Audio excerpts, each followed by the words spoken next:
Founders of the Peter Benchley Ocean Award. Good evening, everybody. Good evening, everybody. Thank you so much for coming. Here we are at the 9th Annual Peter Benchley Ocean Awards. It has just been so much fun talking with everybody and seeing all of the buzz with you ocean people from so many different disciplines. So we're really pleased this evening to have some honored guests. We have His Excellency Hershey Kyoto, Ambassador from Palau, and President Tommy Remengesay's son, TJ Remengese.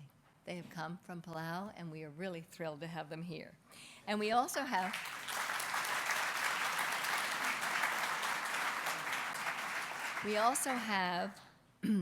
Thomas Horn, Consul from Monaco, here with us tonight, and also U.S. Representative Sam Farr.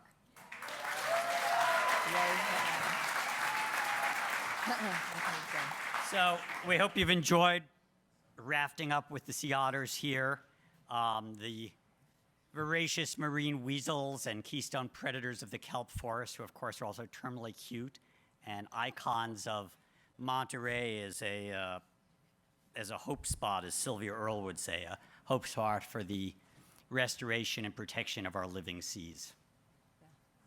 So we're going to... Well, you're going to be thrilled now that Sylvia's with us. All right. Sorry, I have the wrong page. So, okay, David. Sorry, David has just thrown me the ball and I haven't caught it yet.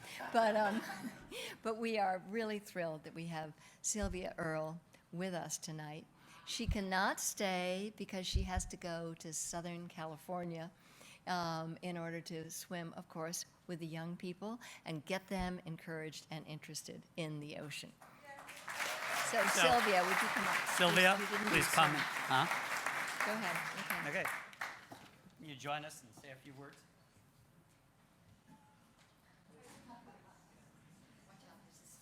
Yes, so I can ascend.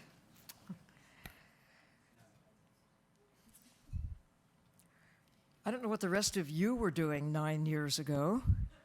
I hope that most of you were at the first of events such as this. I mean, how many of you were there? Come on. Who's the Seaweed Revolution? This is such a pleasure for me personally to be here as a witness of what truly is a sea change of attitude about why the ocean matters and what each and every one of us can do about it. I had the great, pleasure, honor, joy, whatever it is, of knowing Peter Benchley and Wendy and the kids. We had a chance to go diving together in the Bahamas with sharks, of course. and to be able to see how from a time when Peter Benchley was a kid, and even before that when I was a kid, we thought the ocean was too big to fail. We thought you could put anything into the ocean that you wanted to. You could take anything out of the ocean that you wanted to. We put rules and regulations in place based on the belief that the ocean was infinite in its capacity to yield the good things that the ocean has always yielded to humankind. But now we know the most important thing that we take from the ocean is our existence. It's not minerals, oil, gas, fish, lobster, shrimp, or you name it. It's our life. It's our life. Take away the ocean, you take away our life. We know that now. We did not know that 100 years ago, 50 years ago, even 20, even now, a lot of people still say, ocean, schmocean. Why should I care? But if you like to breathe, you'll listen up. The ocean. If you like to have water that magically falls out of the sky, it's the ocean. It's the ocean. Now we know. And that's what's special. 10 years ago, I know I said it, The next 10 years will be the most important in the next 10,000 years, based on what we do or what we fail to do, because we're racing toward these tipping points, and we're here. And I still say the next 10 years will be the most important in the next 10,000 years. But it's not too late. We've lost some opportunities. We've seen the decline of coral reefs. We've seen the decline of tunas since the 50s, when I first began exploring the ocean, put my face in the water and had the joy of breathing underwater. Fish do it all the time. And what's holding any of us back who haven't yet taken the plunge? It's there to be done.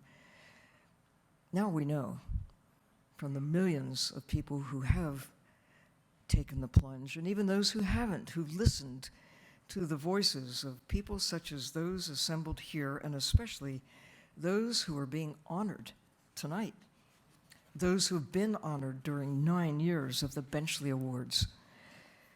We have plenty of reason for hope. It isn't too late to make things better than they otherwise would be if we continue business as usual. We can so clearly see what we could not see even 5 years ago, let alone 500 or 1,000. We have satellites in the sky. We have submarines in the ocean. We have people such as you as witnesses of the change. And you can see where it's going to take us with the melting ice in the polar areas, with a decline of not just the big fish, but a lot of the little fish and the squid and the lobsters and other creatures as well that hold the planet steady. We've got the evidence. There's no excuse. We now know the ocean is failing. That means the planet is in trouble. That means we're in trouble.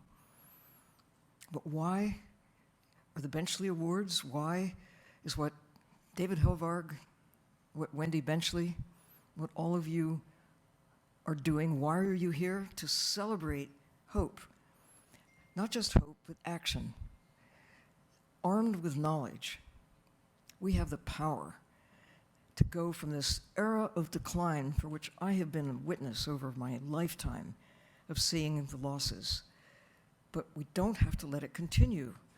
We can see what happens when we stop killing whales, when we start protecting areas in the ocean, like Palau, like Cabo Pomo in Mexico, like the system of marine sanctuaries, like the blue parks that are on the horizon during this year, the centennial year of national parks.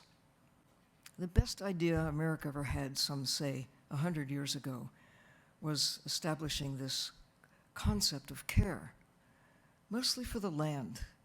But here we are in the 21st century with a new opportunity, with jurisdiction out 200 nautical miles. We can look at little island nations such as Palau taking a leadership role and saying, we've got to take care of the assets.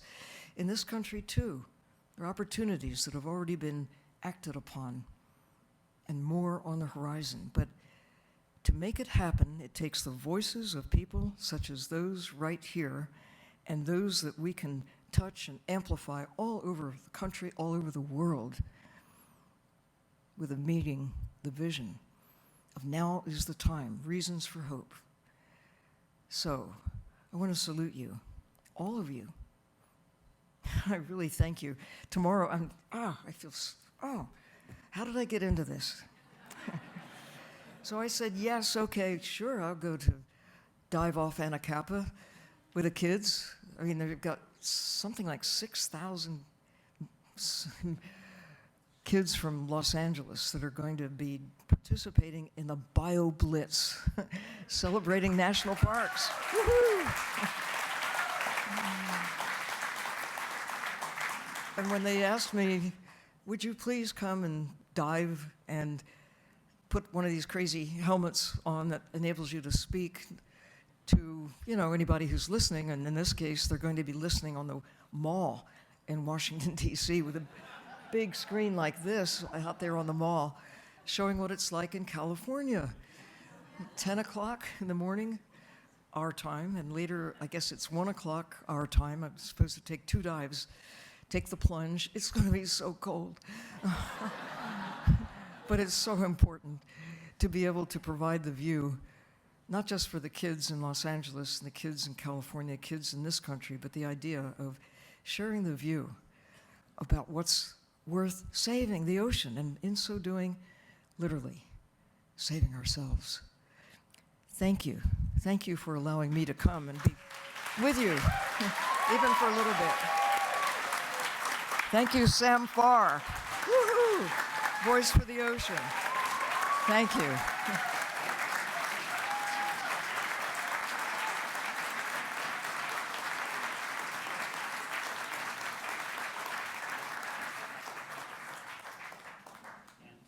So you're up.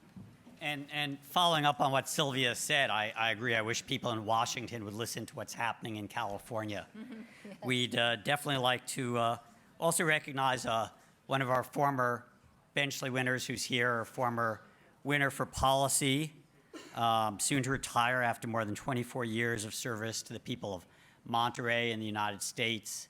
This is a representative who's helped us get a coastal commission and stop new offshore oil from being developed off our coast, and was key in creating one of the world's great marine sanctuaries right off of Monterey. And so another great ocean champion, local hero. If Representative Sam Farr, if you'd stand up, Sam. Okay, I'll take over.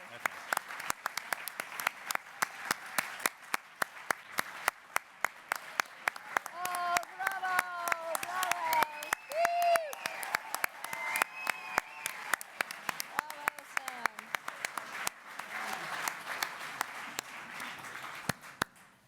Oh, a shame to lose him. But he said that he's going to be working in so many ways for the ocean as we go along. So bravo to Sam. He's been a great friend of the ocean for so many years. We would like to thank all of our marvelous sponsors who have helped us put on this gala tonight, and also are backing our first ever Benchley Dialogues and Public Forum tomorrow at Asilomar. It's going to be a whole day-long session of excellent conversation, discussion of many ideas, and then we have a film fest at night. So we really are pleased, and thank you, sponsors. You know, years ago, when Peter and I were diving together, we were blessed because we were able to go on the ocean after Jaws, and we had many trips with the National Geographic and American Sportsman and many other organizations. And we always thought that there were so many fascinating people that we met from many different disciplines, and they were never recognized. And we always thought, we need to recognize these people from the many disciplines. So David Helberg and I, in order to put that into place, started the Peter Benchley Ocean Awards. And we'd love to start the evening tonight with a film about the Benchley Awards. I'm Peter Benchley. When I wrote a novel called Jaws, I was faced with a fascinating challenge: how to describe the instincts of a beast that is so perfect that it has never needed to evolve. Well, to write about sharks is one thing, but to venture into their world is something else.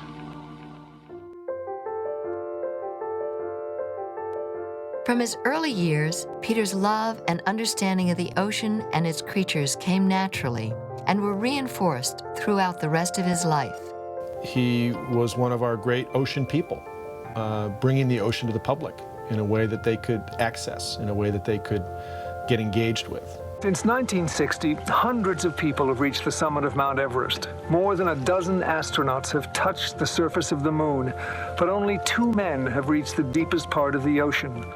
Peter never saw himself as an expert, so he sought the wisdom, counsel, and friendship of leading marine scientists and photojournalists. He immersed himself intellectually and physically in learning about Earth's largest, most important habitat from every vantage point. Diving and adventuring around the world, Peter and I witnessed the changes occurring in the sea. 40 years ago, we all thought that it was invulnerable, that it was eternal. There was nothing man could do to destroy it or even to damage it. We thought all fish populations would come back, and they may, but it's going to get worse before it gets better.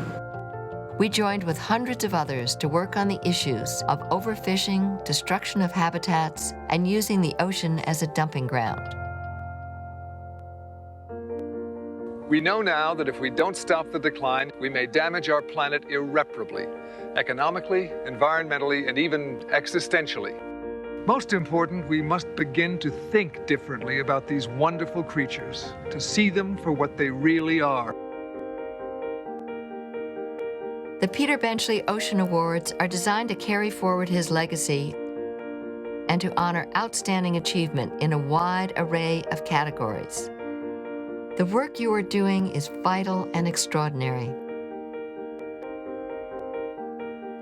I am pleased to celebrate the honorees. It just moves with this grace and power. I've never seen an animal like that in my life.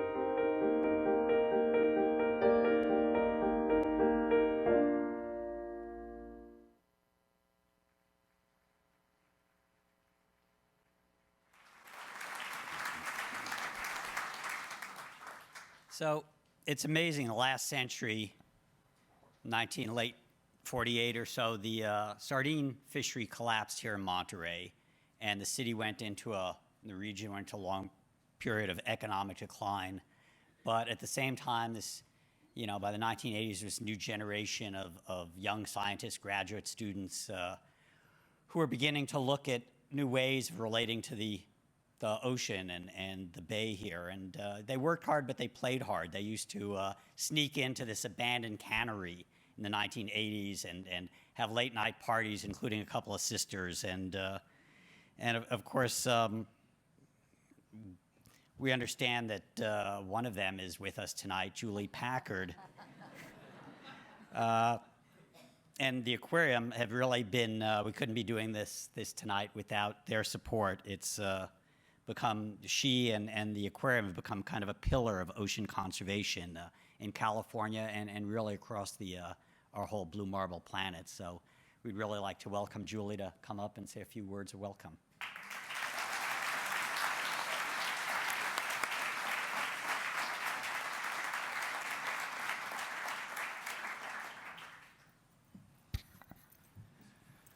Thank you, David and Wendy. It's such a thrill to have you all here this evening in the best place to get inspired about the ocean. And I want to start by congratulating the amazing awardees tonight, many of whom I've had the pleasure of knowing and supporting your work. And it really is so true what Sylvia said about how far we've come and how 25 or 30 years ago, here in Monterey Bay, really what inspired us to build this aquarium was just we were marine biologists. We loved to dive, and we thought the ocean in this bay was an amazing place. We wanted to share it with others. And that was really the original idea of the Monterey Bay Aquarium.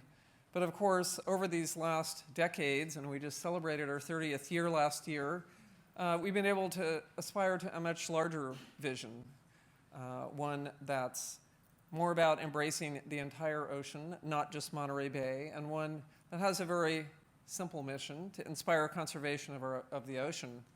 And really that mission, what it means is to have a goal to build a constituency for the ocean, a world in which people know about, and care for the ocean. Well, so everyone here in the room has a big part in that and a big part in how far we've come. We all know the problems happening out in our ocean, but I have the happiest job of all of being able to see every day the remarkable ocean life and see people now, I guess over 55 million people who have come through this institution and have been inspired in the same way that many of us have. But really, inspiration is just the start. And what we all need to do now, and what so many of you are involved with, and I salute you, and we are really taking those steps here at the Monterey Bay Aquarium as well, is to mobilize people around taking action on the ocean's behalf. As we all know, it's not enough to love it. We need to get in gear. And of course, we have a lot to celebrate. Monterey Bay itself is an amazing success story, a story of recovery. The sardine fishery, of course, was hunted to commercial extinction, and we have many other amazing marine life species here that have the same story. Today, the bay is thriving. And in fact, many of you may have seen last year, BBC and PBS chose this spot among all marine spots in the entire beautiful blue globe to film the first ever live show about the ocean, because they knew that they could find super cool stuff going on any moment of the day right here in Monterey Bay. How did that happen? How did the California coast, with 39 million people in our state, come to look as wonderful it does, at least in our part of the world? That didn't just happen. It happened because people cared and because people took action. They passed bond acts, they passed laws, they set up marine protected areas, they invested in coastal protection, they passed the Coastal Act. All of those things can make a change, and those are the changes that we need at a global scale. But it starts with wherever we are and wherever we can demonstrate that change. The ocean is resilient, it can recover, we can celebrate amazing success stories and the remarkable marine life that we have right here on our beautiful part of the world, and to spread the word and spread the success everywhere. So I thank all of you for your hard work and everything you're doing on behalf of the ocean, and I hope you take some time to be inspired by the beauty that we try to create here at the Monterey Bay Aquarium to keep us all pumped up every day about the important work that we have to do. Thank you and welcome.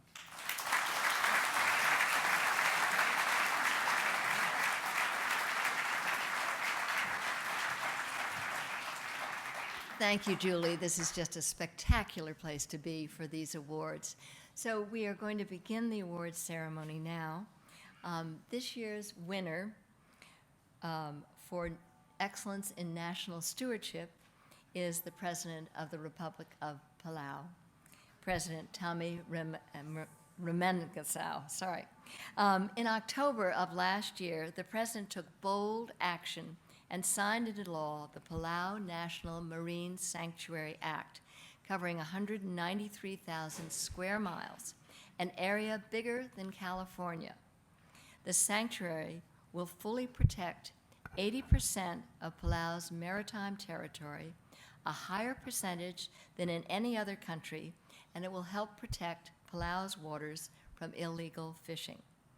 President Remengesau was unable to attend tonight's ceremony, but we are delighted that His Excellency Hershey Kyoto and the President's son, TJ Remengesau, is here to accept the award. Would you please come up?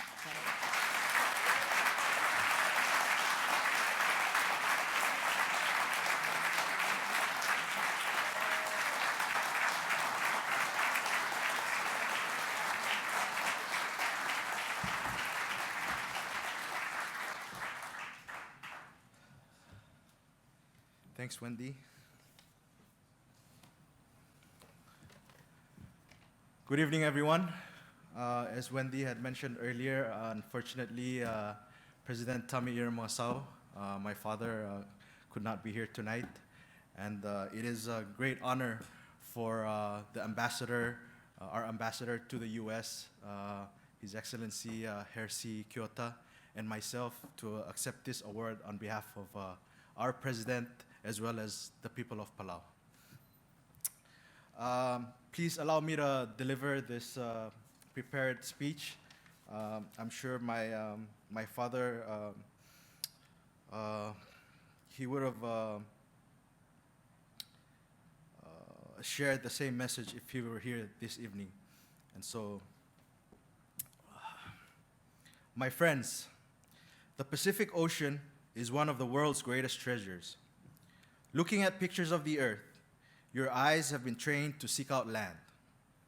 The most prominent features are the continents, with oceans there merely to give them shape. However, if caught at just the right angle, the planet turns completely blue. The Pacific Ocean is the only thing you can see.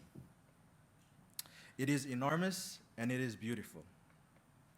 Zoom in a little closer, and you would start to see tiny specks of green and gold, our islands. When someone from the Pacific looks at the Earth, our eyes are drawn to the blue ocean. While we may not be able to see our islands in every photo or on every map, we know we're there. Surrounded by this great expanse of water, we have an intimate understanding of just how important the Pacific Ocean is. The ocean is home to immense biodiversity from the tropics to the poles and still holds a vast wealth of life's undiscovered secrets. The ocean, my friends, is at the center of our Palawan culture. It is how our ancestors discovered the places we all now call home. It drives a significant portion of our economy, from fishing to tourism to farming, along with the jobs it provides. We are guardians of the ocean. Through our individual and collective efforts, we are fighting to protect and restore the rich pockets of marine life that still exist. We have made our own significant contribution to preserve a healthy Pacific Ocean. As Wendy had stated earlier, we have created a national marine sanctuary which would end commercial fishing in 80% of our exclusive economic zone, while ensuring the right, thank you.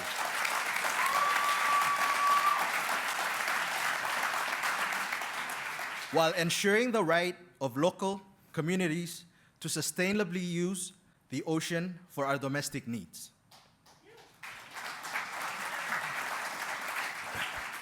This, my friends, builds on efforts under the Micronesia Challenge, which Palau led under my father's administration in 2005, and of course, our Shank Sanctuary, which was the first done in Palau. First in the world, man. However, protecting our ocean is a collective responsibility, and I'm sure we all agree with that. It cannot be done alone. It requires cooperation and partnership. Partnership is key to successfully implementing our efforts to conserve the ocean. The solutions are at hand. We just need the partnerships to unlock these opportunities. In Palau, modest investments can have enormous impacts. And with your partnership, we can achieve tangible results in our efforts to protect and conserve our ocean. I thank you for this great honor, and let us continue to work together to preserve our blue gold. Thank you, and may God bless all of us, the children of the ocean. Thank you.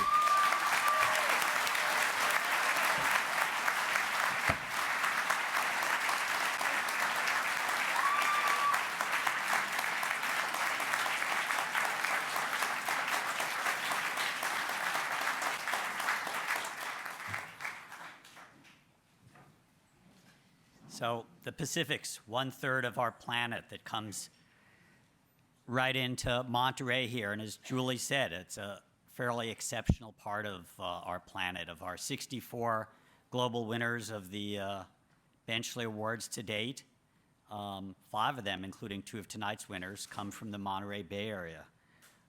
Dr. Barbara Block's a renowned marine biologist and professor at Stanford's Hopkins Marine Station.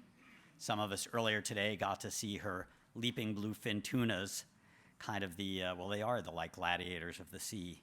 Her research on tunas, billfish, sharks, and other migratory marine animals using satellite tracking and innovative tracking techniques, tagging techniques, has expanded our knowledge of highly migratory fish behavior, their physiology, ecology, and interactions. Block was chief scientist of the large Census of Marine Life project called Tagging of Pacific Predators that electronically tagged over 5,000 marine predators in the North Pacific. She and her team discovered 3 seasonal hotspots off of California coast that draw sea life, mostly predators, from across the Pacific by the thousands, which is why she now has called it, it's become known as the Blue Serengeti for its resemblance to the great reserves of Africa where predators range free, and of course the greatest migratory movements on the planet are in our oceans, and many of them right off the coast of Monterey. So understanding the behavior and biology of these vital top ocean predators enables scientists to build a report card on the health of the world's ocean to improve how we manage our marine conservation efforts. And that's why our 2016 Award for Excellence in Science goes to Dr. Barbara Block.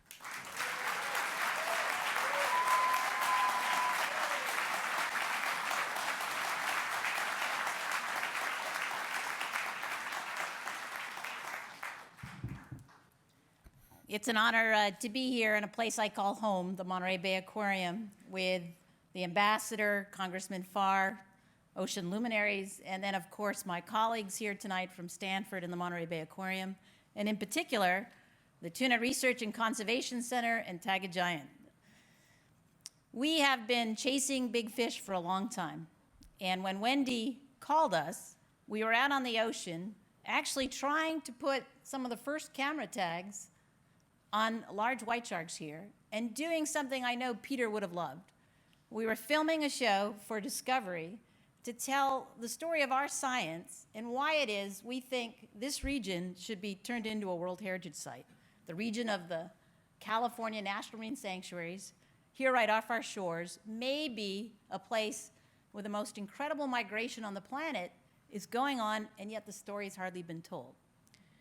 So I met Peter 40 years ago, and I grew up on the shores of Cape Cod, and I grew up on Nauset Beach, much like Peter in Massachusetts. And we, as kids, really didn't think about white sharks or didn't think about the ocean as anything but fun. And my parents always avoided Woods Hole on the way to Cape Cod. And we never really knew what happened there. And when Jaws came out, what I remember the most about Jaws was thinking, I want to go to Woods Hole. So I did about 2 years later, and I started working in the laboratory of my mentor, Dr. Francis G. Carey, and that's where I met Peter when Frank and Peter were trying to make a film about white sharks. And so tonight, we were already making this film for Discovery, which is coming out in a month, and I got permission to show a clip from the film that we've specially cut for Wendy, in which we're telling the story of the relationships in science through time and how it really did begin a bit with Peter Benchley. So if we could run the clip.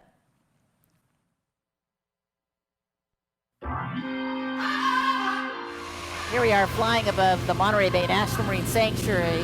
Spectacular view today. We've been studying this region for some time, and what we've learned is that the largest migration on Earth occurs beneath the sea here.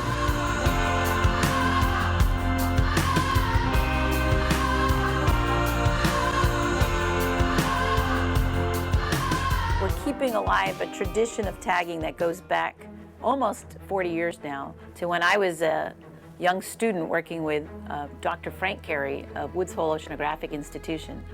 Carey had been studying predatory fish in the Atlantic for more than a decade, pioneering the use of computer tags when a crisis struck the shark world. It was 1975, and the world's first summer blockbuster was released. Jaws smashed box office records and unleashed an irrational terror.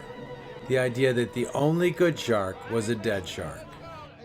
Jaws author Peter Benchley, horrified by the effect of the movie, became a dedicated shark conservationist, joining forces with Carey on the first scientific expedition to study white sharks in the Atlantic.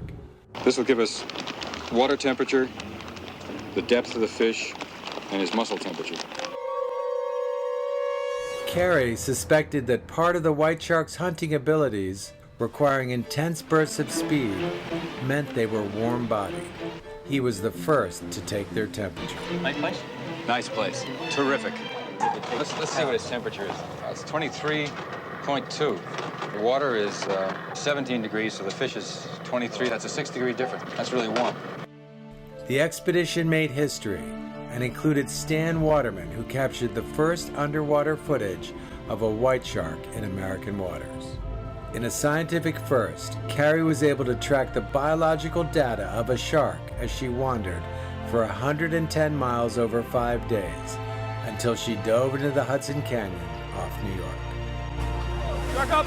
You know, we really designed this process to be a non-invasive tagging process, but it requires that the animals come close to you. So if you can't get the animals close to you, it doesn't work at all. And the idea is that they come within, 5 or 6 feet of the boat, and that's when you clamp that tag on.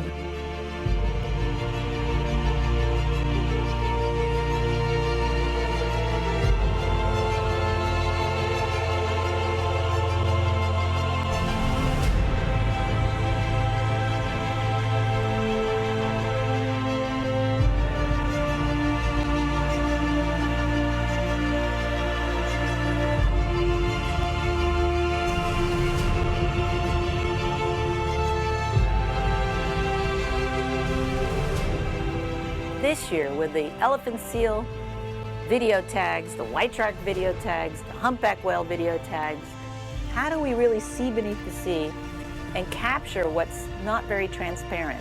How many sharks there are, how many tunas there are, and how do we prevent the poaching that our generation has sort of unleashed upon the oceans that will guarantee that future generations see these great predators?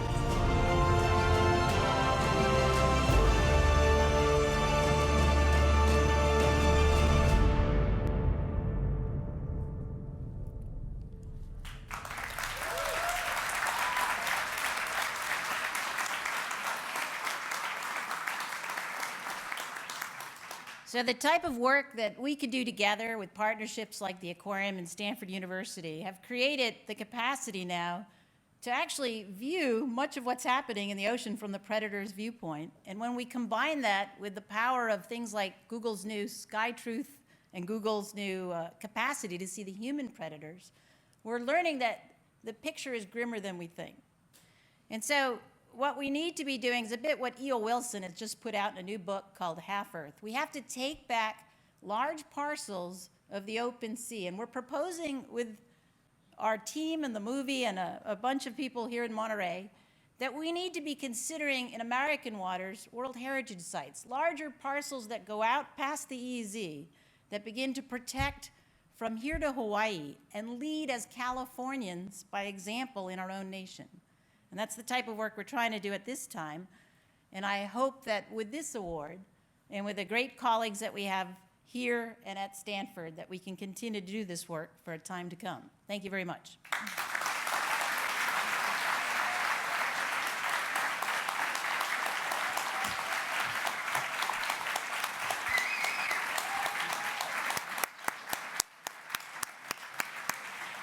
Boy, you go, Barbara. This would be great. All the way across the Pacific, it would be just fabulous. Our next award is going to Dr. David Wilmot, who for over 10 years has experience in ocean science and policy and is co-founder of the Ocean Champions, a highly respected organization dedicated to the health of our public seas as a nonpartisan priority. Ocean Champions is the first national organization of its kind focused exclusively on the ocean and ocean wildlife policy and politics.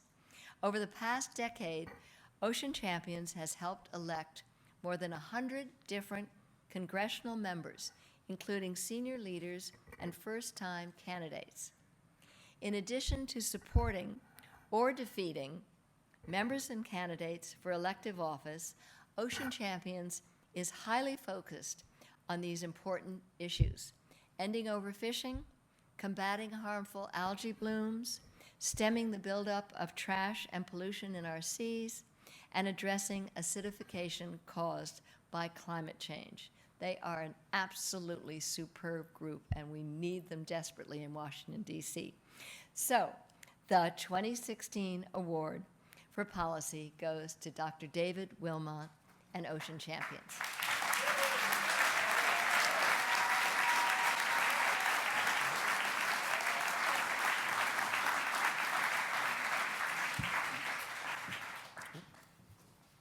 Thank you, Wendy. Thank you, David. for this honor as well as this wonderful evening. I'd like to also thank my fellow awardees and just have to digress for a moment. 30 years ago this year, I saw Barb Block present her science for the first time, and she inspired me then, and she still inspires me to this day. You are amazing.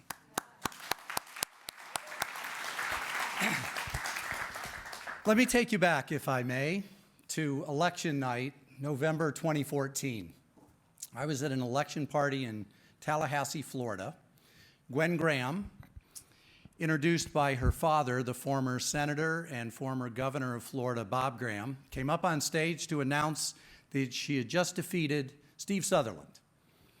Incumbent Congressman Steve Sutherland was the chairman of the Ocean Subcommittee in the House, a committee that he used to undermine ocean conservation every chance he got, to fight against national ocean policy, to undermine sustainable fisheries, to destroy clean water, and of course to fight for drill baby drill.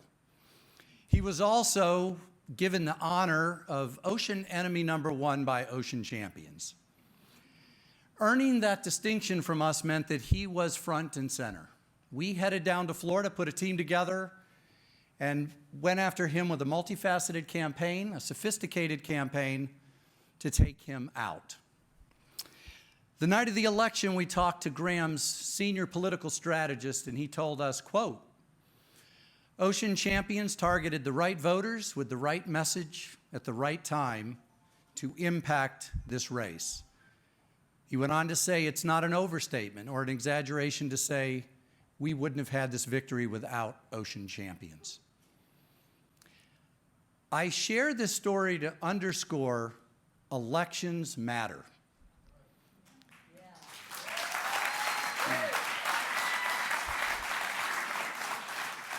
If you care about public policy, for example, conserving the oceans, which all of us in this room care about very much, you have to work with and reward the politicians who are working to help the oceans. The ultimate reward is to help them get elected and reelected so they can do that work. And you have to punish the politicians who fight to destroy your efforts. That ultimate punishment, defeat them. On election night in 2014, that's what we did. We defeated Ocean Enemy #1 because he was bad for oceans. And we elected an ocean champion, one of 52 that night that we endorsed and supported who won, for a total of 70 going into the new Congress that we have today. Now, these congressmen and women, the House and the Senate, are providing the leadership that we need on critical issues. We know these are difficult times, but they're actually accomplishing some victories on harmful algal blooms, microbead pollution, pirate fishing, and they're fighting back things you don't hear about every day to prevent a lot of bad things from happening that would be happening. We know how much more needs to be done. That's the understatement of the night. Hashtag understatement. We need to do a hell of a lot more, of course.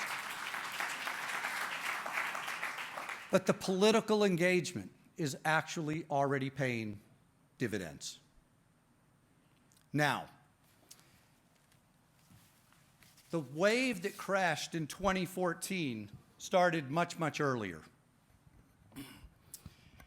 I am very proud to receive this individual award, to be recognized individually tonight, but I am even more humbled and honored to be standing up here representing an entire organization, and that organization is Ocean Champions. And I want to share just briefly a little bit of the history of how we got to where we are. If we go back to the late 1990s when these ideas were starting to stir in my head, it wasn't that a political organization was a new idea. The NRA was kicking butt. NARAL was doing great things. These were highly publicized victories. The difference is that we didn't have any electoral organization that was supporting the oceans. And it was starting to become clear to me that we were losing because of that absence. That was the piece we wanted to start to fill. Now, I wish I could go into the stories of our battles on bluefin tuna and on sharks that helped lead us to why we needed more power, and the great things that happened. The first time I met Peter, I was at the New England Aquarium. Thank you, Greg Stone, for an amazing event there one night when I got to meet Peter for the first time. Some great times, but those are for another night. We're going to try to stay focused on this. 2002, serendipity happened, a big event. My wife was launching an organization of her own, and some key people were there. I was a guest. Mike Sutton happened to be there, major funder of the coalition my wife was running. He was a program officer for the Packard Foundation, and Jack Stern was a guest that night as well. Well, as I often do at dinner, I got on my soapbox and started talking about why we needed to follow the NRA model and get a political organization for the oceans. Had a great discussion, not surprisingly, a lot of agreement. Others were coming to this conclusion as well. 2 days after that, Jack Stern called me and said, let's do it, and do you want a partner? And I said yes. Being the scientist that I am, I said, well, I have to go do a study. So I decided to go do that study, the Turning the Tide report. So Jack and I got Kim Haddow and Elizabeth Sullivan, who became founding directors of Ocean Champions, and we went to do the founding document with funding from the Packard Foundation primarily. Thank you, Mike Sutton, and Julie Packard, and others. But we went and created this document, Turning the Tide, how to improve the effectiveness of public advocacy for the oceans. This is where we showed our theory of change, that the ocean community must engage fully politically, including electoral politics, to affect positive change for the oceans. Electoral politics, that was the key piece. That was the part that had been missing that we needed to take the next step. So our major recommendation was create a political organization. The easy part's the ideas, the hard part's making it happen. We were very fortunate because you need the money to make these things happen. And we had two very generous founding donors in Julie Packard and Dr. Rob Moyer, who stepped up to not only get this launched, but to help bring others along. Generous donors like Ann Earhart, Sally Christine Rogers, and Randy Repass, who are here tonight, Keith and Pat Campbell, Carol and Jeff Davis. These are key people. Remember, this is a political organization. This is individual money, not foundations. This matters. I had partner early in Jack. It was very important. Mike Dunmeyer then, who had been on the board of Ocean Champions, came along. These were key people to help build the organization at the right time. I've been very fortunate to have an amazing board of directors. I wish we could name them all. We don't have the time. But I really want to highlight three key chairs. Rob not only was a founding donor to this organization, he is our founding chairman. He has worn many hats from the beginning, from cheerleader to donor to strategist. He is the heart that pumps this organization to this day, still on the board 13 years later. Samantha Campbell stepped forward when a young organization needed to go through some growing pains. And she not only helped the organization, but she helped me personally as we went to that next level. And now Mike Sutton, who shared the vision at the beginning, made the Turning the Tide report, our founding document, happen, and has been a founding board member as well all the way through, is now our chair to lead us to that next level. And our amazing staff, Chris Laughlin, who's my right hand, Patrick Collins, my political compass, Sandy DeTillis, and my amazing wife, Maureen. To all the people that have been engaged, a very sincere thank you. I never realized how much it takes for an organization. Ideas, they're easy. Putting an organization together and building it, that's the hard part. That's what takes so many people. Politics is messy. It's messier than science. I know. I was a scientist. It's messier than policy. And in this political landscape, there's a lot of reason to lose hope. There's a lot of reason to become cynical. I can stand here tonight and tell you I'm optimistic. I'm optimistic because I am confident we are building the political power that we need to advance ocean conservation. I am confident that our champions in Congress, led by members like Congressman Sam Farr, the model champion, he has always been what I have held up. That's what we want in Congress.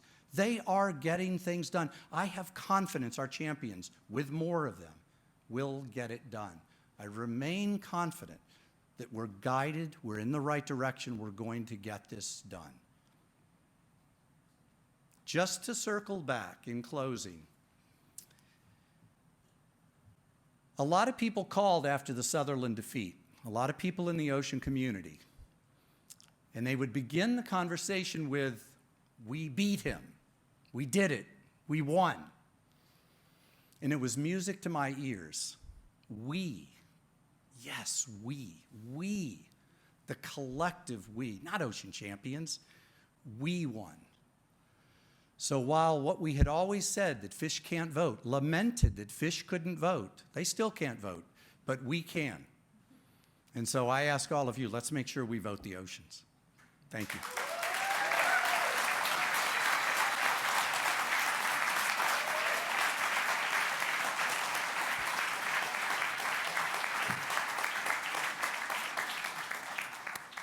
So I guess Wendy will tell you can't love any child more than any other, but given my background as 30 years as a freelance journalist before moving on to the lucrative field of nonprofit ocean advocacy, the Excellence in Media is an award close to my heart and my flippers.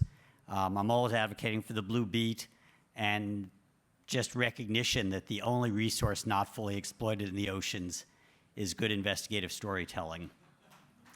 And Ian Urbina is an award-winning investigative storyteller and journalist for the New York Times, penned the gripping, highly acclaimed series The Outlaw Ocean.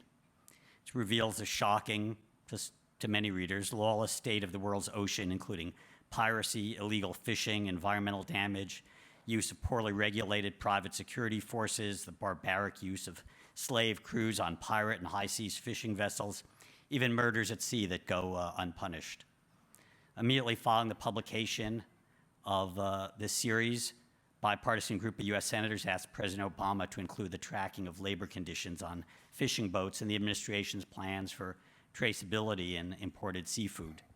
Secretary of State John Kerry, who was our policy winner last year, has cited the Outlaw Ocean series as a major factor in his department's rethinking of how the U.S. can broaden oversight of seafood as it enters American ports, and to account not just for environmental crimes, but also labor abuse issues. And, what Dave was just saying, last spring, we went up on Capitol Hill and had a citizen lobby to pass a law on illegal, undocumented, unregulated fishing. And so, education moving forward, exceptional journalistic reporting like Ian's provided is why we're giving our 2016 Benchley Award for media to Ian Urbina.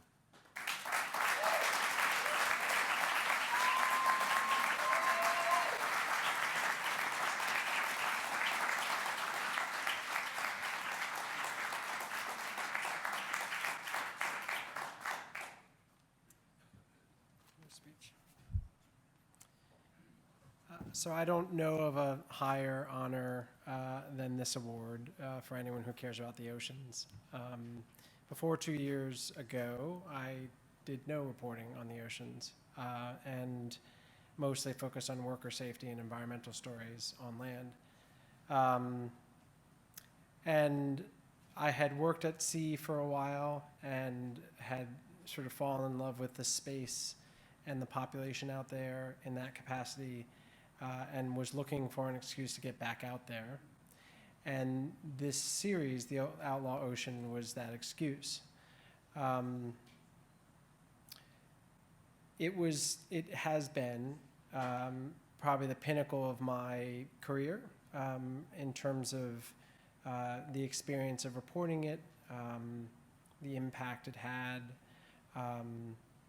and a large part of that is partially thanks to some people in this room who, including David, along the way were amazing and quiet and persistent advocates for the journalism and guiding me throughout. So at some level, I just want to say thank you for that. And also, at the end of the day, reporters chronicle what the rest of you do, from the ambassador to the political work. We're storytellers. You guys are actors. And we would be out of work if there weren't people doing important things. So I have much to thank for the advocates in the room that really fight the battle that I chronicle. I wrote a speech and I'm not sticking to it. My intention was just to kind of recount a little bit of what we saw out there. I won't do it, but I'll just say that, one thing that I left the series feeling more strongly about was the problem of the blue-green divide. And the realization that, the sea, the oceans are this space that have long been approached and defended by environmentalists, marine preservationists, conservationists, who were focused, from what I could tell, primarily on the occupants below the waterline. And there were other advocates, the anti-slavery folks, the anti-trafficking folks, the human rights folks, who were largely focused on land. And that disconnect, the blue-green divide, was at some level one of the problems that the Outlaw Ocean hoped to highlight. As we reach a moment, I think, right now, with seafood traceability and these other kind of emerging trends, it does seem to me that keeping a close focus on the importance of that divide and collapsing it, and ensuring that the work that the people in this room do and elsewhere are really focused not just on marine life, but the humans out there, and figuring out how to create solutions that both assist the marine life, but also the people that work out there, is going to be one of the biggest challenges, I think, of the next decade. So I'll just end with that message, that humble message, and my testament to the power of this topic, and again to the people that work on it, including in this room. My plan is to leave the Times at the end of this year for a year or two, and pick the Outlaw Ocean up again, and turn it into a much larger project, a journalistic project. And so that, I think, is a small sign of just how important the topic is, and how valuable the work I see all of you doing is. So thank you for that.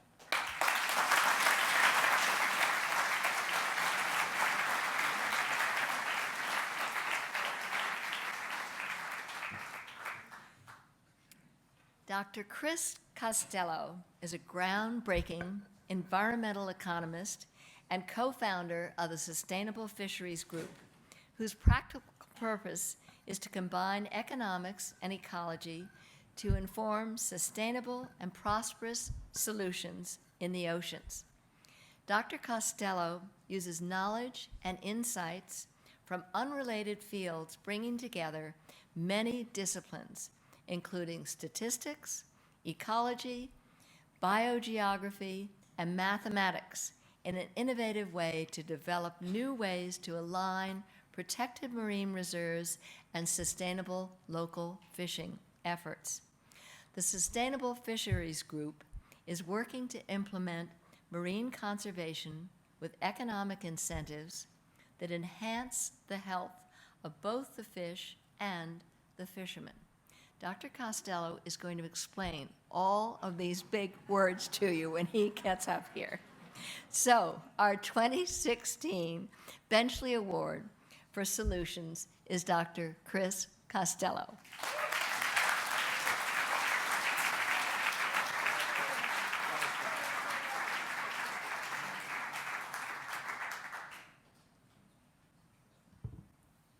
Wow, Wendy, you didn't tell me I was going to have to explain all your big words. It's a tremendous honor to receive this prestigious award, and I want to congratulate all my fellow honorees. I'm deeply indebted to my colleagues around the world, my colleagues at UC Santa Barbara where I work, but also many of you who I've worked with over the years, and to, of course, my supportive family for inspiration and guidance. what I want to talk about here, and I'll try to answer the challenge that Wendy has thrown down. You know, I think while ocean problems are all too familiar these days, I believe that only by understanding the many dimensions of an ocean problem can you come up with an ocean solution that's effective and long-lasting, and that sort of goes to the heart of Wendy's comment, that we're trying to link economic incentives with the ecosystem in order to have long-lasting solutions that people can live with and that people can prosper from. We heard a lot of this in the earlier, in the documentary that we saw, that, you know, the ocean is our life, and I think that if we can close that link and make people believe that that's the case and realize that by preserving the ocean they can have a prosperous economy, prosperous livelihoods, then we can have effective, long-lasting solutions. So I'm a professor at UC Santa Barbara, and I have a little message for graduate students. You know, early in my career, I thought to myself, boy, wouldn't it be great if I could write a research paper and some policymaker out there in the world would read that paper somehow. You know, I don't know if they're reading scientific journals, but then maybe that would influence what they did. And I thought, well, this is a policy impact. This is my goal. And I've come to realize that that's a very naive view of ocean solutions. And I think what I've learned through my own experience is that only by establishing really meaningful partnerships with a variety of different kinds of people, these are the practitioners on the ground, these are the fishermen, it could even be industry, it could be NGOs. So it's a number of different players. Only by really establishing deep partnerships can we come up with ocean solutions that are long-lasting. So I'd like to give you just a couple of examples of how we do this kind of solutions-oriented research on our team. The first one is that we've partnered with a couple of NGOs, RARE and Environmental Defense Fund, on something called Fish Forever, which some of you might have heard of. This is an effort in 5 different countries, working with hundreds of different local communities to establish something called a turf reserve. Now, turf reserves have been used all over the world for up to thousands of years, actually, in some places, but they haven't really been documented. And so what we're trying to do is take those lessons learned from the parts of the world that have successfully developed these things and help new communities implement those. And a turf reserve is essentially a location where a local community controls fishing access, but where they couple that with a local marine reserve. It's all designed by the local people, and we've found that it can be quite effective. But I guess the other lesson we've learned is that not all solutions can be from the bottom up like that. So we're working, just for example, with the Ministry of Fisheries in Indonesia. That's either 4th or 5th largest fishing country in the world. It's an enormous fishing country. And they've taken very dramatic steps recently to combat illegal fishing. So we're working with that ministry to come up with new solutions that work for them, that work in their very diverse and rich fishing waters. My final example, I think, illustrates, I guess, the value of being nimble and responsive to one's partners and one's collaborators. About a year ago, my phone rang, and it was Dr. Enrique Sala. Many of you know Enrique. He leads the Pristine Seas venture at National Geographic. And Enrique had this crazy idea, and he admitted this on the phone, and I know he wanted to be here, but he's on an expedition.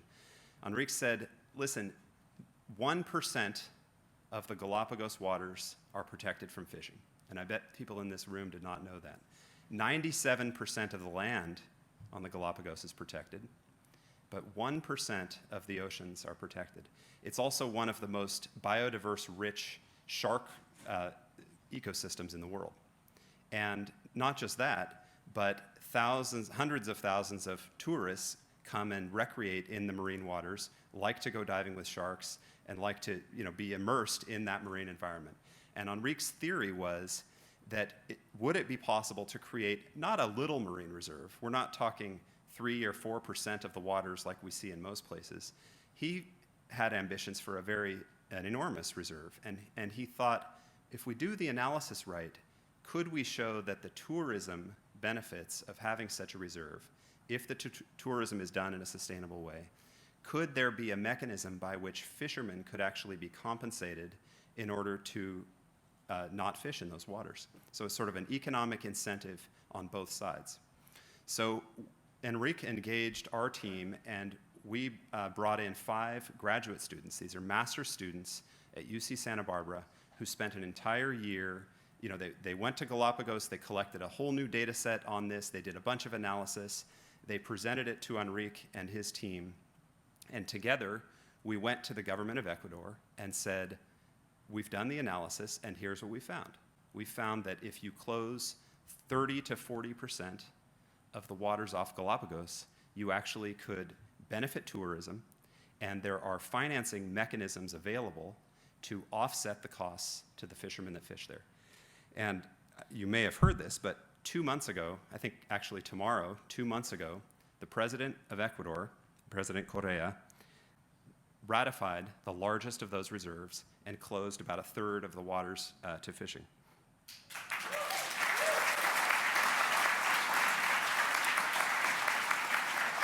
And just as a little parenthetical side note, I'll say that I was part of the Marine Life Protection Act process here, which took 10 or more years, so it doesn't always happen as quickly as that.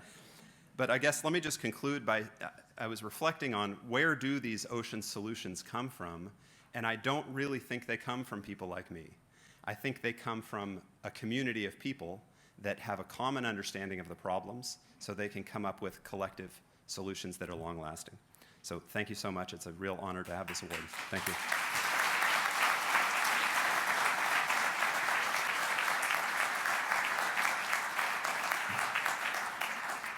So for more than 12 years, Terra Expeditions Foundation and its namesake ship, Terra, legendary 36-meter aluminum hull schooner, has been constantly on the move, traveling 400,000 nautical miles across the world's ocean. From Arctic to Antarctic ice to tropical and temperate seas, it's been everywhere. Terra Expeditions' highly acclaimed and scientifically productive missions combine ocean science, conservation, education, and, of course, exploration. Terra has completed 10 major expeditions to date, studying the impact of climate change, uncovering new insights on the importance of plankton, researching critically important challenges from plastic pollution to the destruction of coral reefs. The man at the center of these intrepid voyages is Romain Troublé. With a double degree in biotechnology and business management, he specializes in polar logistics. He's organized sporting, tourist, scientific expeditions, even discovered a couple of frozen mammoths. He's been coordinating Terra Expeditions since 2004 and is the Secretary General of Terra Foundation's Endowment Fund. Our 2016 Benchley Award winner for exploration is the Terra Expeditions Foundation.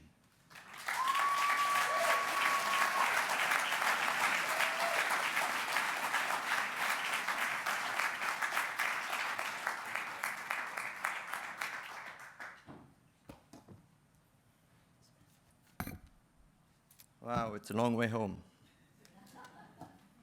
I can tell you, I left Paris this morning, and I can see a good crowd, and I can see also, in fact, a great bunch of many victories all across the planet. You can hear today a lot of small steps everywhere. I'm French, I'm kind of outside the US decor, I would say in French. So yeah, it's interesting to see how everywhere, this is what was saying also Sylvia, it's just small steps everywhere on the planet to raise the ocean awareness and importance for us. So I'm very honored to be here today. Thank you, Wendy. Thank you, David, and thank you, the jury, for having voted for Terra and for our work over the last 12 years. And also, I would like to celebrate also the awardees that I'm aligning with tonight. Briefly myself, I'm known in US, so maybe I will tell you also you speak about me already, but so I'm a sailor at the beginning. I sailed America's Cup, really sailing racing in New Zealand twice. And then, in fact, I did before America's Cup, I did molecular biology studies, 5 years at university, and coming to the PhD, I said, maybe I will do better than America's Cup. So I went to the sail America's Cup, and then I came back and do business. And when this boat, when the founders, which is actually my family bought this boat from Peter Blake, widow. Some of you know Peter Blake in the room, I'm sure. This boat was Seamaster before, so it's a kind of a history, this boat. I joined the project for sure. I was about to come back to science after sailing. That was a good choice. And since then, we've been pushing this boat pretty hard on the water. We spent a year and a half in the Arctic, stuck in the Arctic night and day for 500 days in a row to study the climate change, to study the physics mainly, no biology at this time. Try to understand the boat, and the boat drifted across the Arctic Ocean 5,000 kilometers in 500 days, 10 kilometers a day, drifting, pushed by the winds, on the ice, pushed by the winds. So this was pretty engaged. And the crazy thing is that we're going to do it again. To see if we were really lucky the first time or if we were really, it's feasible. So the boat will go in the ice again in 2019. But I'm here today to talk to you about the Tara Foundation, and really the choice of the founders and myself at the beginning was to say, okay, let's do our share for the oceans. We have a family. Some of you maybe know my father, Mr. Trublet. He was an organizer of America's Cup for 25 years. So I grew up on the boats and all my life. So. And we decided to do our share for the ocean knowledge, ocean conservation, but ocean awareness more. And we use this boat as a media. In fact, it's human beings on board this boat. There is no star, no superstar, no big egos, just people and scientists and artists and journalists that are going on the boat, undertaking big expeditions, like from 6 months to 3 years in a row. The boat is small, it's 36 meters, so it's rather not so expensive. So we can, with this kind of approach, you can really compare ecosystems across the planet. And we did that on the plankton, and this lasts 4 years. And this took us in every ocean, including the Arctic, to sample the plankton on the surface and down to 500 meters. And we did that the same way, the same thing, all across the planet for 4 years. This was pretty boring, but you cannot imagine how the energy of the scientists coming on board, the 200 scientists who came on board to do the work, they were feeling that they were doing something new, they were exploring. This was fantastic. And this is what we really want to share with the public, with the politicians as well, also the publics and the kids. It's really that there's a lot to know, there's a lot to discover. We don't know barely nothing about the ocean as a whole. And this paper and this tremendous work has led to last year the cover of Science, putting the plankton on the cover of Science, and the Tara on the cover of Science, and last month 2 papers in Nature. So this is this approach comparing. It's not time. You don't stay at the same place for a long time, but you compare the places. It's pretty interesting and innovative, I think. So now we are about to leave. I'm here today, but it's a very short time because next Saturday, Tara will leave France again for 2.5 years. 2.5 years in the Pacific to study about 40 reefs and to compare these 40 reefs in the Pacific against climate change, global change, but not only climate. There's not only the climate in the ocean, there's many other issues. And to try to see if we can understand take some patterns up. And again, we're going to study the invisible. We all know the corals, we all know the animal, it's algae. And now we're also going to try to study the plankton around and the interaction between bacteria, viruses with these corals and how this affects adaptation to change, evolution, etc. We're going to do this in the next 2.5 years. So I'm really honored to be here among you today. I'm not single-handed on this boat. So it's really a team effort. Usually on project there is 200 people, I said, coming on board, rotating because the boat is not that big. So there are 16 on board, 16 seats, 16 berths, and people are rotating on and on and on and on to study the ecology of the ocean. And so this prize is going for, I take it for myself a bit. But it's also going for all the world team and the founders and the partners who fund this project, and I share it with everyone. And we all really need to find out the words to engage the people for the ocean. And I will finish with that. In France, we have if you want to raise money, if you want to engage the people on the ocean, we need to show them baby seals, dolphin, whales. If you don't do that, you don't raise a penny.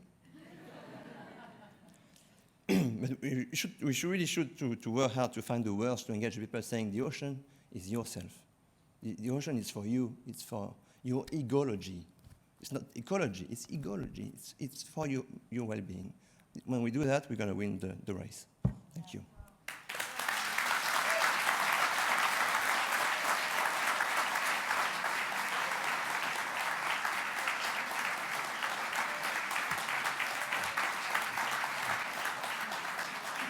Oh, that was good for the heart to hear that.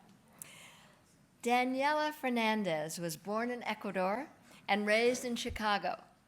She is a government and economic major, finishing her junior year at Georgetown University, and she is the founder and chair of the Sustainable Oceans Alliance, a student-led organization that empowers millennials to become leaders in preserving the health and sustainability of the ocean. The Sustainable Oceans Alliance seeks to educate and empower students to address ocean sustainability in their careers, regardless of whether they are going into finance, banking, health, or teaching. Daniela is already making waves in high places and was invited to the United Nations to present a petition on behalf of the millennial generation in anticipation of the Sustainable Development Goal vote in 2015 supporting oceans. After graduating, she plans to become a social entrepreneur, starting her own impact investment firm focused on projects that promote environmental sustainability and social good. She is a dynamo. Our 2016 winner for the Christopher Benchley Youth Award is Daniela Fernandez.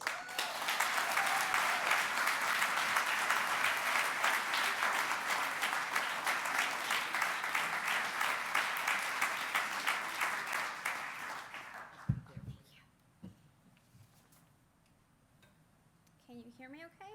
Is this on? Hello? Great. So I'm going to be a little bit unconventional here and stand over here because of my height. You can't see me, I can't see you. So can I get some light here? Thank you. Okay, wonderful.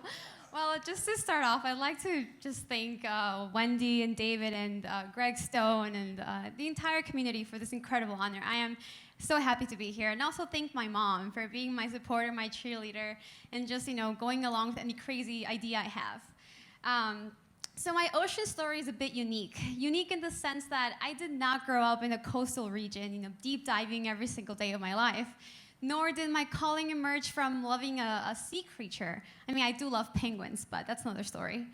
Instead, I grew up in Chicago, and my passion for oceans was ignited by fear. I was invited to a UN meeting by Georgetown during my first year of college. And this meeting called The State of Our Oceans, hosted by the Honorable President Palau, actually. It's a very small world here.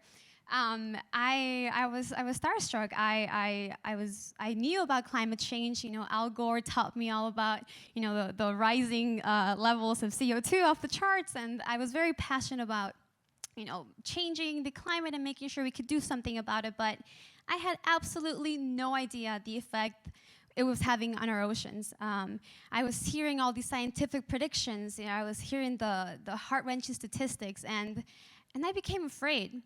I became afraid of the future, a future so dim that would leave my generation with the largest burden of time, which is restoring the health of our planet. You know, in this days, I started asking myself, well, at this meeting, you know, why isn't this common knowledge? Why are there no more students in this room? Why am I the only young person realizing the largest burden my generation is inheriting? And on my way back to the Georgetown campus from the UN, you know, I had this little notebook and I said, okay, we have to do something about this. So I had the idea of creating this type of network of university chapters that would be dedicated to educate the public, millennials, about, you know, the health of the ocean. I also envisioned creating a global summit, hosting a global summit that would mobilize millennials and also call on world leaders to prioritize ocean sustainability. That vision became a reality, and on April 25th, 2015, we hosted the first ever Sustainable Ocean Summit at Georgetown University. The summit attracted over 500 students from across colleges across the country, and thanks to a partnership with the State Department, we broadcasted the event live to embassies across the world. We had over 2,000 people engaging with us through social media, Twitter, you name it, and it was an incredible experience. At the end of the summit, we also started a petition. And this petition was calling on world leaders to pass the Ocean SDG. We had 9,000 signatures from millennials from Brazil, you know, from India, from Pakistan, just, you know, writing out why they care about the ocean. And it was so moving to hear the reasons, to hear why the ocean was so important to them. Whether it was because they, you know, grew up near the ocean, whether their family depended on fishing. It was just the reasons that they cared to protect the ocean was something that, you know, I could have never imagined. This past year, we held the second annual Sustainable Ocean Summit, and we continue working with 8 university chapters that created their own SOA chapters. And now we are working with NGOs, governments, corporations to help them mobilize millennials in environmental sustainability. As Wendy mentioned, in the future, you know, when I graduate, I guess, from Georgetown, I will create my own impact investment firm, you know, to not only mobilize capital, but to bring money to the right places, right? To bring it to the places where we can have businesses or where we can have corporations having a positive impact in this world for society and for the environment. And just to close, I'd like to remind you, this city girl here, she became passionate about the ocean because she became exposed to the opportunities that are out there. She became exposed to the threats facing our ocean. So it is my hope that leaders such as yourselves also create these opportunities for millennials, so they have access to internships, fellowships, to get them out there, to get them informed and passionate about this, because we need to create more ocean advocates. Thank you so much.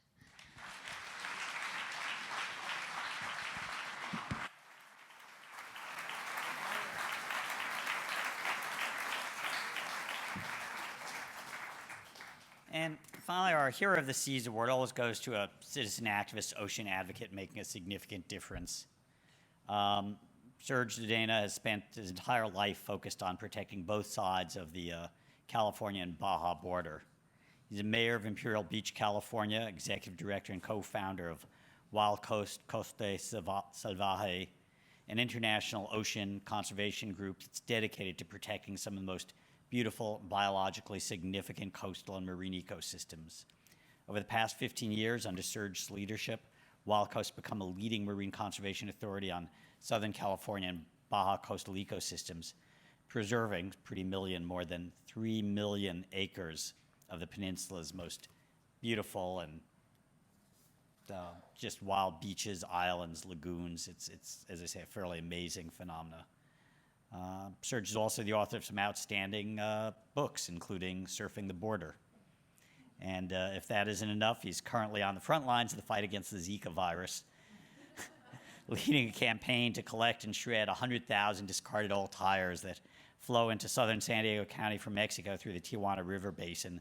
It's become perfect vectors for mosquitoes to breed and spread the virus, although I was there last summer before we were worried about Zika, and he was doing that work because we sell the tires to Mexico, they get discarded, they come back as pollution, and for years,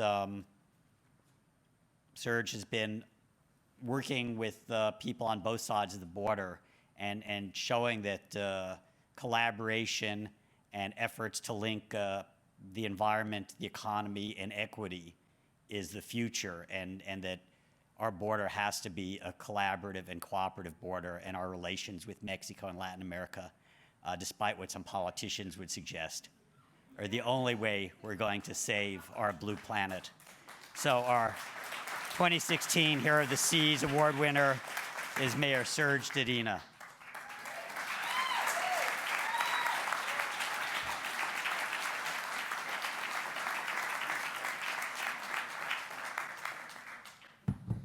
Thanks. You know, it's funny, when I got elected, you know, tall surfer dude becomes mayor of his hometown, and, you know, cities are pretty boring places. And my city manager, after a while, said, you know, and I think he was trying to put me down. He said something like, not put me down, but put me in my place. He said, you know, I think you're the most impatient person I've ever met. And I'm like, yeah, you're right. Thank God, because every day at Wild Coast, I am lucky to work with a team that is absolutely relentless and pushes and pushes and pushes to save some of the world's most amazingly beautiful coast and ocean places and the wildlife that live there, because we always know there's some knucklehead who thinks that turning a coral, his or her greatest dream in life is to turn the world's most amazing coral reef into Las Vegas of the sea. All right, seriously. And you know, it's funny, there are a couple things that really led to that sense of urgency and my really this idea and philosophy that you need to act immediately and enact now and not wait for somebody else to do your work. And that was because I was raised in a pretty interesting family. My mom, I was raised listening to the stories of my mom, what it was like to grow up in London during the Blitz and spend her childhood at nights in bomb shelters and have her house blown up by German bombs. But listening to stories of my grandmother Lottie and talk about what it was like to leave her village in Eastern Europe that was destroyed in a pogrom at the end of World War I, and then move to Paris and be right when the Nazis took power, really make a decision that Europe probably wasn't a good place to raise her Jewish family. But more importantly, before that happened, dress up like a man and go to Vienna and rescue her niece and nephew and from the Nazis. And her nephew ended up becoming a guerrilla fighter against the Nazis, and more importantly, didn't wait after the war to see what happened, but actually worked at the Nuremberg trials to make sure that those who committed such crimes, including sending most of my dad's Jewish family members to concentration camps, paid for their sins. But it was funny, and so you have that kind of childhood, and you move to Imperial Beach, a blue-collar biker beach town in the 1970s, right? And we moved to Imperial Beach, and immediately, the first day we're there, we realized that we've got this amazing estuary, the Tijuana Slough, the largest coastal salt marsh in Southern California. And after being a week there, we also realized that the same knuckleheads that had turned wetlands across the state into high-rise developments and marinas couldn't wait to turn the Tijuana estuary into the next Marina del Rey. And so we joined a small group of conservationists, really hippie conservationists, to try to save the estuary. And that wasn't an easy task back then. Growing up and being a conservationist and an ecologist in a blue-collar biker beach town on the border involved getting beat up.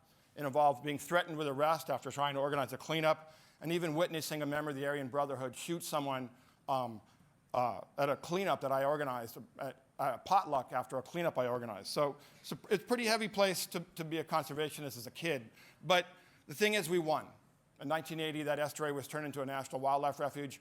And today I'm mayor, and it's pretty awesome because we're surrounded by 17,000 acres of protected open space, 2 wildlife refuges, 2 Ramsar wetlands of international importance, and Wild Coast, the amazing group that I work with and helped co-found with Wallace J. Nichols, helped develop one of the largest state marine protected areas in Southern California off our coast.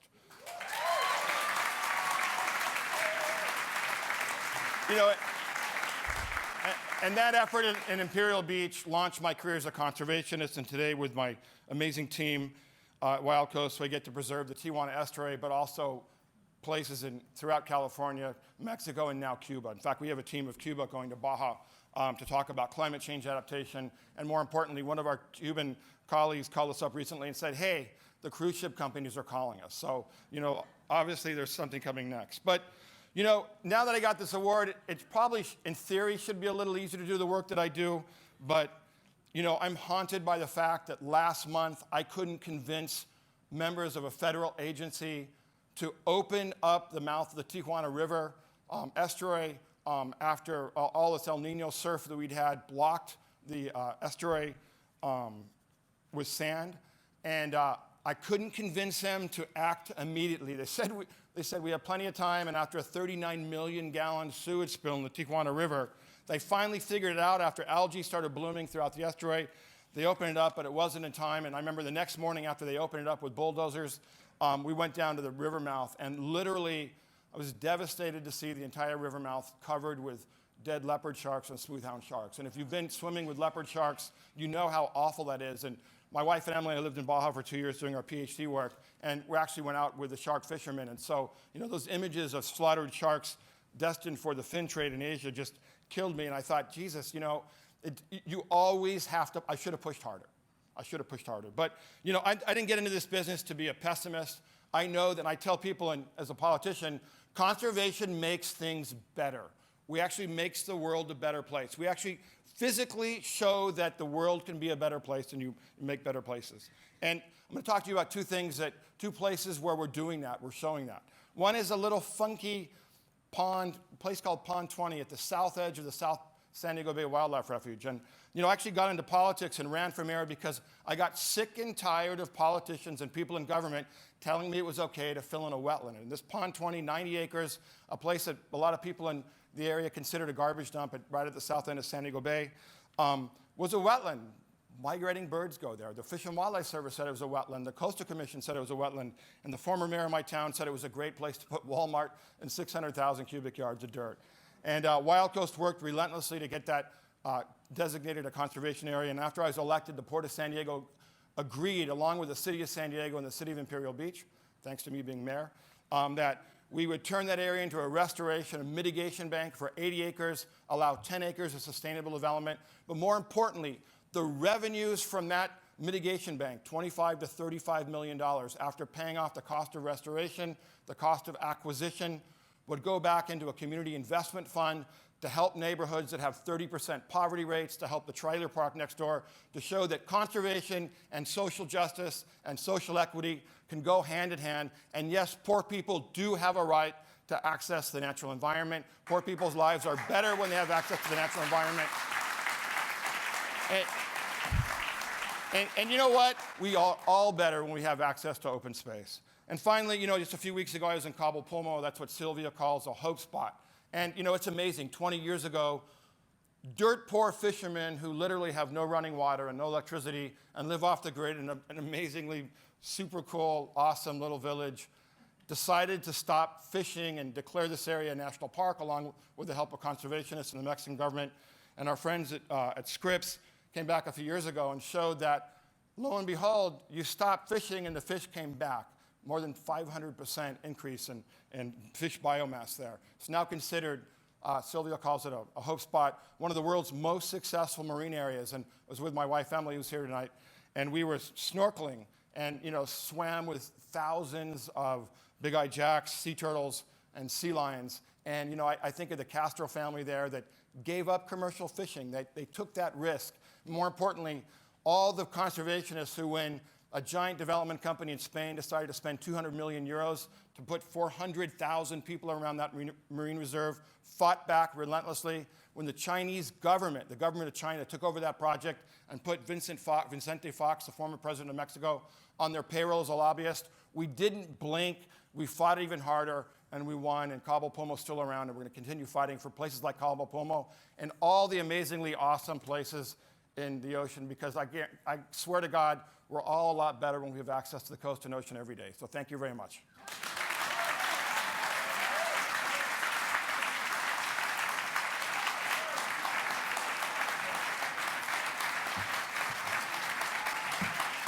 Okay, let's make this quick. Hey, Serge, he was great. Yeah, awesome. So we're inspired. If you want to hear more from some of our winners and other ocean heroes all day tomorrow at Asilomar. And just if our winners would stand up one more time.